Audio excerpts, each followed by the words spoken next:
GoreFather. Editor's note: this transcript is from a video that was posted by the user 11010001.suffer onto the video platform YouTube, but was deleted only a few days after being posted. Other users who stumbled upon the video, disturbed by the content, saved the video before its deletion, myself included.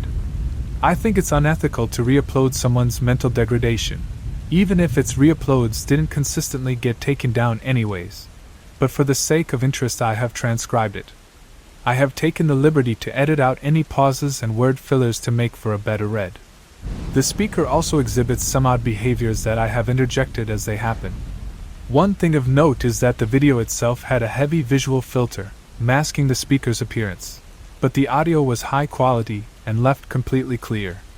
I've included a screenshot. Speaker: I need to explain my erratic behavior the past few days. I can feel with every second that I am sinking deeper into myself, and I need to say exactly what happened to me as long as I have any sense of clarity. A little over a week ago, on I think a Tuesday, I was going through the social media of some bands I listened to and trying to find out if any of them were playing concerts soon. I do this often anyways, but I was scouring for shows as most of my friends have either already started the semester or are too busy anyways to hang out. I'm on the quarter system, so I had a month to kill and no desire to spend any of it working.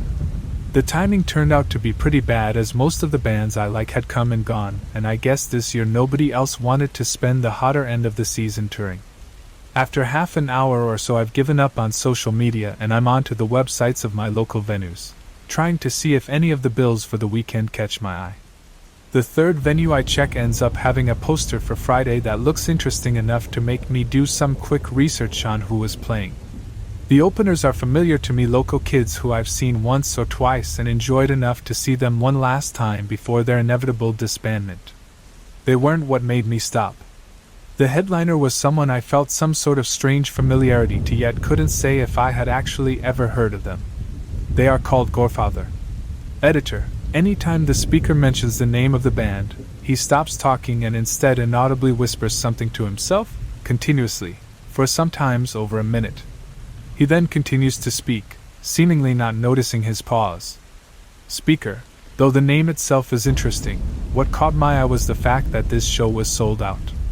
I couldn't remember the last time any show for any venue in my area was sold out, let alone for a band I hadn't really ever heard of before. I decided to try and find out if tickets were being resold anywhere so I could go see what was going on with them. I found cheap tickets being resold for pretty cheap. But this is also where I started to notice something a little weird about the whole thing. Buying the tickets was totally fine. It wasn't a scam or anything, but there was somebody commenting a bunch of weird stuff under the guy's post advertising the tickets. Editor: I believe I found these comments. They are as follows. Deleted: do not see this band. They are wicked and dangerous, and preach disgusting non-Christian rhetoric. Their live show was truly horrifying to witness. I saw him, and I can no longer see. Deleted: reply to, deleted: I saw him, and I can no longer see. I saw him, and I can no longer see. I saw him, and I can no longer see. I saw him, and I can no longer see. I saw him, and I can no longer see. Speaker: I figured it was just some insane right-wing nut having a few too many. There were a lot of folks like that in my area. Sometimes if a metal band famous enough and sacrilegious enough came through the area, there would be a few protesters in front of the venue. So the comments didn't really faze me. If anything, they made me more excited to go to the show. They had better be good if they got these people riled up so bad. It's funny how that works, especially looking back on the comment now. Editor: the speaker pauses here, but doesn't start whispering. I think in this moment he is just reflecting. There's around 30 seconds of silence save for one sniffle from him. Speaker: anyways. Friday comes around and I get ready for the show and walk over there. Before the show I asked a few of my friends if they had ever heard of GoreFather, but none of them had. I figured I was either about to catch a band on the rise or they were going to be just okay. Either way, it was something for me to do, so I was pretty excited. The theater was packed. It stunk of sweat and beer, and it was already sweltering when I got in there.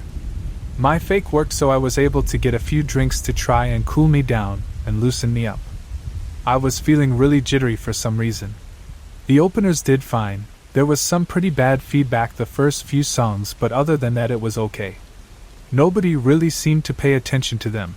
Everybody was just talking to each other and laughing.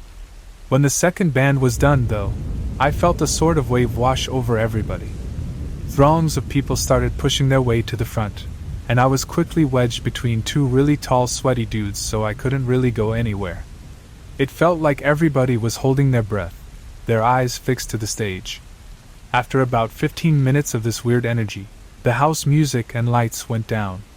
The lights went all the way off, which was really unusual and probably breaking the law. Everybody went quiet too. The stage was empty except for a mic, I think like an original Moog Model 10 type synthesizer, a really old fucking thing, and a drum kit. There was a hum that I hadn't really noticed before but was buzzing incessantly. I thought it might have come from one of the amps. And then the stage lights came on, and I realized that the humming was coming from the synth. I think it was playing the whole time. I didn't even notice him walking on, but sure enough, one of the members of the band was on stage, and ready to play. I saw him. He was wearing all black and his face was painted completely red.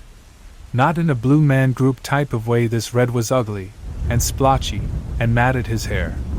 It looked a lot like dried blood. Maybe it was. I don't know if I can really describe what happened next. I want to attribute it to the alcohol, but as time goes on it feels more and more real.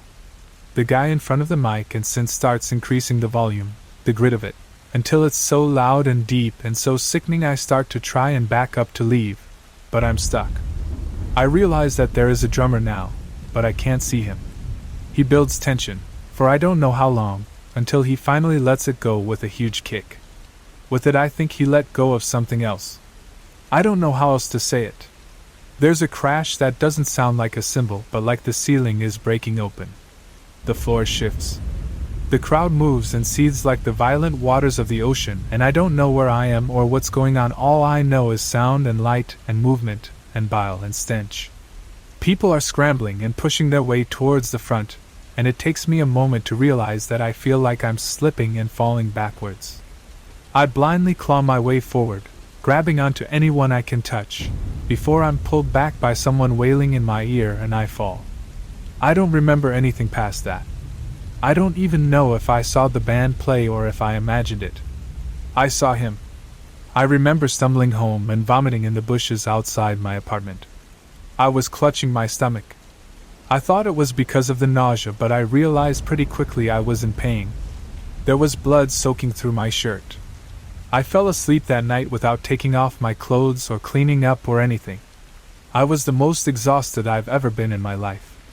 I woke up with a hangover that viciously beat at the back of my eyeballs.